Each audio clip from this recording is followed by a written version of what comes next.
बालाघाट जिले की लांजी किरनापुर विधानसभा क्षेत्र हमेशा से लोगों के लिए कौतूहल का विषय रही है।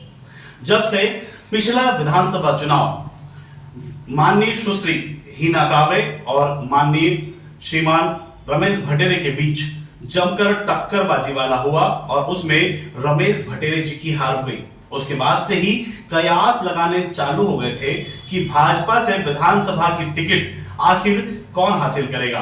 इसके लिए अनेक लोग प्रयास भी करने लगे, उच्च स्तर तक प्रयास करने की बात तक कही जाने लगी। लेकिन विगत 1.5 वर्ष से अधिक समय से मैं एक क्लू हमेशा से देता आ रहा था कि एक ऐसा व्यक्ति जिसकी सरनेम लिल्हारे है और जो पेशे से डॉक्टर है, उसे वॉलंटरी सर्विस रिटायरमेंट के बाद या उसकी सेवानिवृत्ति के बाद उसे लांजी किरनापुर विधानसभा से बीजेपी का उम्मीदवार बनाया जा सकता है। लेकिन इस बीच लोगों ने किसी और को पकड़ लिया जो डॉक्टर हो और जिसकी सरनेम लिल्हारे हो। लेकिन आज जब मैंने पोस्टर देखे तब ये चीज का खुलासा हुआ, इस चीज का खुलासा हो गया है एक बहुत बड़ा क्लू, डॉक्टर अशोक लिल्हारे।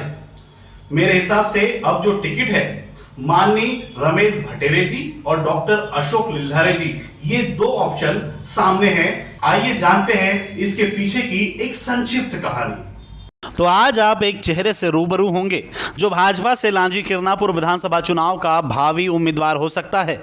संभावना 80% और 20% की है। रमेश भटेरे और अशोक लिल्हारे के बीच 80% किसे और 20% किसे, यह बताना मैं जरूरी नहीं समझता। लेकिन यह बताना जरूरी है कि डॉक्टर अशोक लिल्हारे लांजी क्षेत्र के लिए कोई नया नाम नहीं है। हाल ही में डॉक्टर अशोक लिल्हारे को अखिल भारतीय लोधी क्षत्रिय महासभा बालाघाट का जिलाध्यक्ष बनाया गया, तो उसमें साफ तौर पर वही बात सार्थक होती दिखाई दे रही है जिसे मेरे द्वारा विगत 1 से 1.5 वर्ष पूर्व से कहा जा रहा था।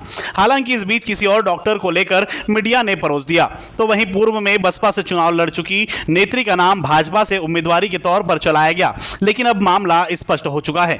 अब जो संभावना है वह रमेश भटेरे और डॉक्टर अशोक लिल्हारे के बीच ही है। कुछ लोग जो पूछते थे कि डॉक्टर अशोक लिल्हारे कौन है, उनके लिए अब डॉक्टर अशोक लिल्हारे का नाम एक ही दिन में जाना पहचाना हो गया है। यह सब स्ट्रेटेजी का खेल है भैया। लो अब शुरू हो गया असल खेल। अब देखना है 80% और 20% में किसे कह रहा हूं, या आपको यह तब समझ आएगा जब भाजपा औपचारिक घोषणा करेगी। कृपया घोषणा का इंतजार करें।